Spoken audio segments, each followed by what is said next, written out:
Welcome to ClipNotes. The movie! Pirates of the Caribbean on Stranger Tides. The plot! Jack Sparrow and Barbossa embark on a quest to find the elusive Fountain of Youth, only to discover that Blackbeard and his daughter are after it too. The characters! Captain Jack Sparrow, either the best or the worst pirate who ever lived. Angelica, Jack's former girlfriend. Barbossa, Jack Sparrow's arch nemesis. Blackbeard, the voodoo-loving pirate all pirates fear.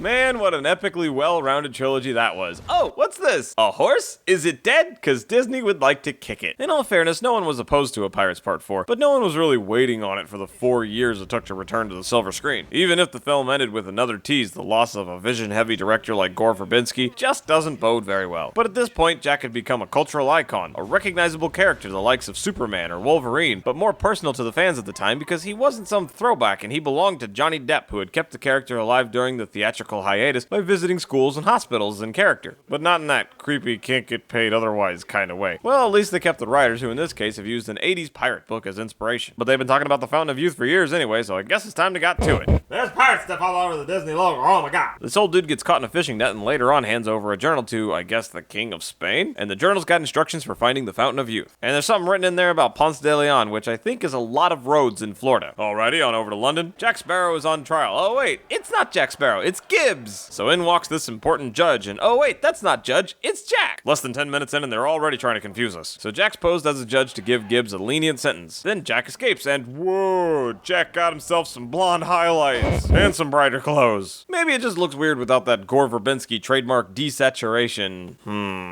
Well, once Jack disrobes and jumps into Gibbs' prisoner transport, you can start to see the details are all kind of there, but everyone's a little neater in this new Pirates. I don't know, maybe they just finally took a bath. It has been a few years. Anyway, turns out the Pearl is still out of Jack's reach and everyone's sort of splintered off. This little reunion is thanks to a rumor that Jack Sparrow has a ship and is looking for a crew. That's the first Jack's heard about this. So they get caught and Jack's taken to the King of England, who answers the age-old question, what would it be like if Vernon Dursley and Hedonism Bot had a child? So the king wants Jack's big weird map and any info he has on finding the Fountain of Youth, a task which the king is charged to Captain Barbossa, who turns out he's a turncoat and joined the Royal Navy after losing the Black Pearl and his leg under mysterious circumstances. Chase scene! Jack gets away and meets up with his dad, Captain Teague, who gets Jack all caught up on the plot. First, he needs to get a couple of cups from Ponce de Leon's ship to commit a ritual at the Fountain of Youth, which purportedly will test him. Then Teague disappears, I don't know why. So Jack confronts the imposter Sparrow by way of sword fight, and it turns out to be a girl posing as Jack Sparrow. Not this chick, she pulled it off better. It's Angelica, so they kiss. They have a whole history together, she's scorned, soldiers arrive, more swordening, another escape, woohoo! She tells him that a mermaid is also required for the ritual, and he gets a sleeping dart to the neck. Meanwhile, Gibbs gets dragged out of his cell to meet with Barbossa, who's looking for some Fountain of Youth info. And Gibbs has the map, but he burns it and says he has it memorized. So Barbossa begrudgingly bids him employed, which puts him back where he started as a naval officer. Jack wakes up as an unwilling crew member aboard the Queen Anne's Revenge, which, if you know your history, means he's on Blackbeard's ship. He quickly befriends Scrum, who's just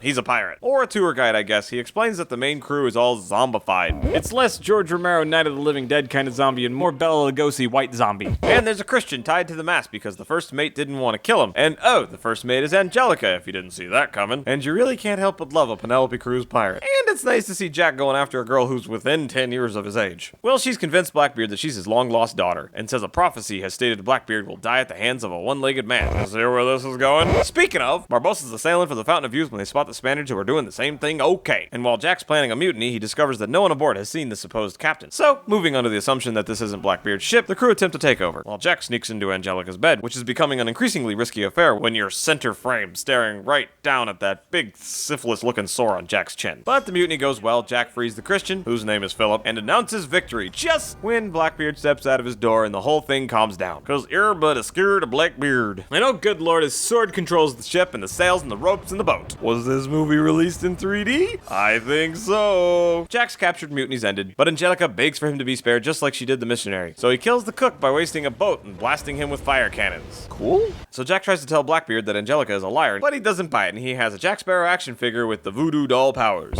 So we got doll poking and sword thrust. That's a far cry from skeletons and krakens on the fantasy scale. Meanwhile, over on Barbossa's ship, he makes the announcement that they're sailing for mermaid waters and makes it pretty clear that mermaids eat people. And if that's the case, then Sebastian the Crab Ahab is a hypocrite and Prince Eric is a braver man than I thought. Okay, so next up is a tango-infused implied sexual foreplay scene in which Angelica tells Jack the ritual also requires, if I got this right, one chalice with the fountain water in it, a second with the mermaid tear plus water, and 2 people drink from it, passing the remaining lifespan of one person to the other.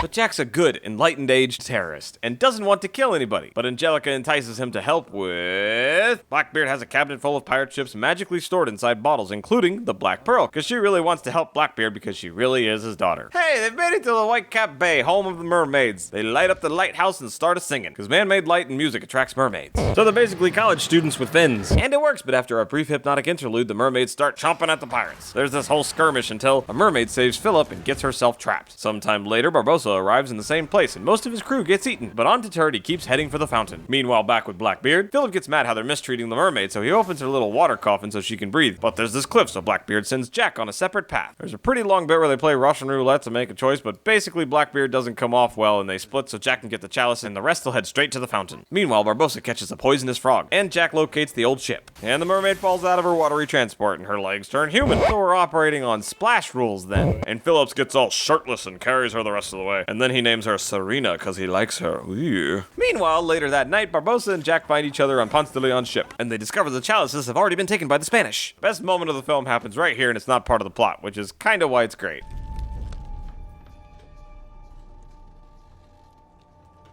Sorry, One-Eyed Willie. So Jack and Barbossa's crew attempt to sneak into the Spanish camp. Now Blackbeard ties up Serena trying to get a tear out of her, and when he notices she cares for Philip, he kills him right there, but she still doesn't cry. Jack confesses to Gibbs that he actually cares about Angelica. Oh, that's sweet. But what's even more endearing is Jack and Barbossa finally on a mission together. You can almost see how they once operated as first mate and captain, but they get captured. And meanwhile again, Phillips is okay, merely injured, so he goes to set free the mermaid, but it's a trap. It's a trap! The mermaid cries because she's just so darn happy, and Blackbeard takes her tears of joy for his oncoming ritual. Meanwhile, Barbossa tells Jack he's got his heart set on revenge killing Blackbeard for taking his leg and the Black Pearl. Then Jack orchestrates an escape. And how does no one ever just shoot him? I swear at some point in these movies they're going to have to address what magic he used to acquire his insane luck. Well, he's got Ponce's cups, and a little bit later, Jack takes Gibbs and the chalices to Blackbeard, and he negotiates for Gibbs' freedom. Then he gives Gibbs his magic compass. He brought Gibbs with him to demand that he be set free. Why did he bring him? Blackbeard didn't even know he was on the island. Not sure this is the best way to do whatever it is he's doing, but okay. Whatever, after some gravity-defying water magic, they find the fountain, which is this... beautiful.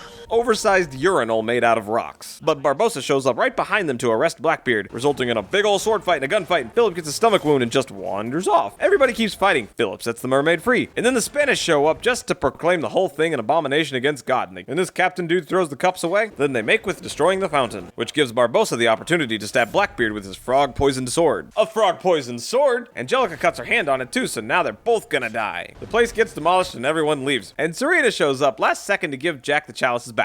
I don't know why she cares. But Jack sure cares. He gets the cups ready and tries to convince Blackbeard and Angelica to trade their years so Angelica can live. But Blackbeard's all like, give me that life! And sacrifices his daughter. But Jack switched the cups and the fountain takes Blackbeard's life to save Angelica's. And then, what the show? Huh? Well, that was awesome and short-lived. Because now here's boring nothing character 1 and 2 having a moment. Serena gives Philip the mermaid kiss, which should let him breathe underwater, and then she pulls him under the water. And then Angelica's so gosh darn mad at Jack, he has to leave her deserted on an island in a heavily traveled trade route. They profess their love to each other and she tries to shoot him. Barbossa gets his big fat hat back when he takes over the Queen Anne's Revenge, which would have a cabinet full of ships on it, but Gibbs already swiped him to rendezvous with Jack. Jack's got a fleet of ships, including the Black Pearl and a bunch of bottles in a sack. The end! Except for the post-credits, which is just Jack's voodoo doll washes up on the shore of Angelica's little island. Not sure why Jack hasn't drowned yet, but whatever.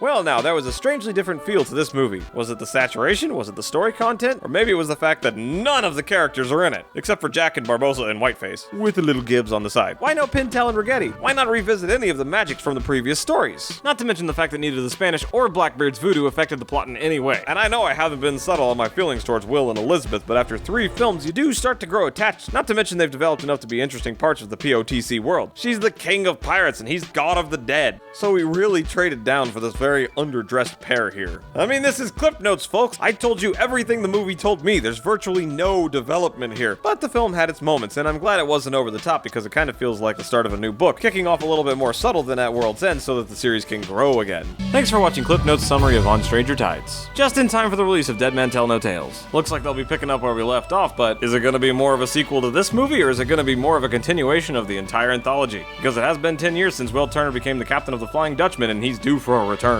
Let me know what you guys think in the comments below, and if you haven't yet, it's time to subscribe to Jabberwatching.